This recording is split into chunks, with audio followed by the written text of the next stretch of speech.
அடியார் உள்ளத்திலே என்றென்றும் நீக்கமர நிறைந்திருக்கிறான்.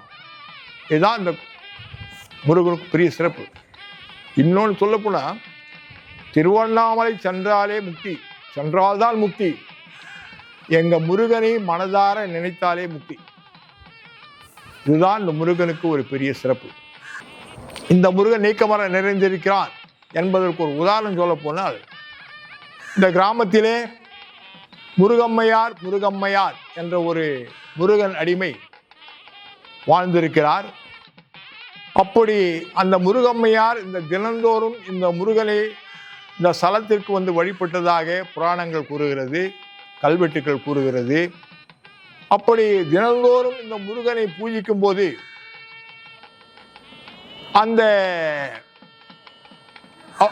முருகம்மையாருடைய கணவருக்கு அது வேண்டா வெறுப்பாக தெரிகிறது.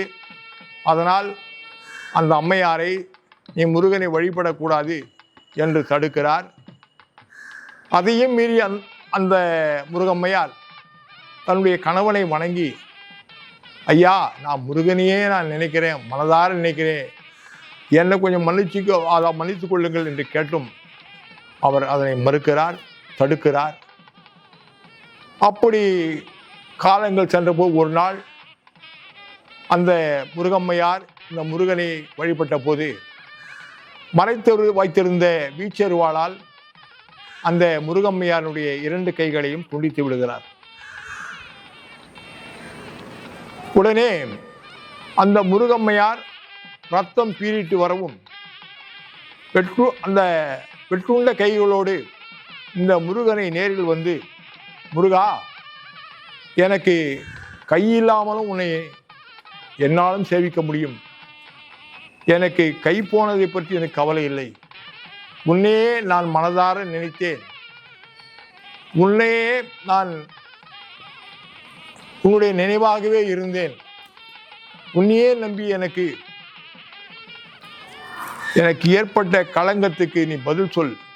என்னுடைய கணவர் என்னை தவறாக நினைக்கிறார். எனவே உன்னை நம்பியது உண்மையாக இருந்தால், உன்னை நம்பியது சிவாபுரி முருகா உண்மையாக இருந்தால் எனக்கு நீ பதில் சொல்லியே ஆக வேண்டும். அப்படி சொல்லாத பட்சத்திலே இந்த உயிர் உனக்காகவே வாழ்ந்த உயிர். ஆகையால் இந்த உயிரை இந்த நிமிடமே நான் மாய்த்து கொள்கிறேன் என்று இந்த கோயிலினுடைய கல்தூணிலே தனது தலையை முட்டிக்கொள்கிறார். முட்டிக்கொள்ளும் போது ரத்தம் பீறிட்டு வருகிறது.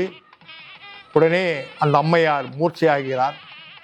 அதை கண்ட முருகன் அந்த நிமிடமே வந்து அந்த அம்மாவுக்கு, முருகம்மையாரே எழுந்திருங்கள் என்று அருள்காட்சி தந்து, அந்த வெற்றுண்ட கைகள் சுவடுகளே தெரியாத அளவு எப்படி இருந்ததோ அதே மாதிரியாக அந்த வெற்றுண்ட கைகள் அந்த முருகம்மையாருக்கு கிடைத்ததாகவும்,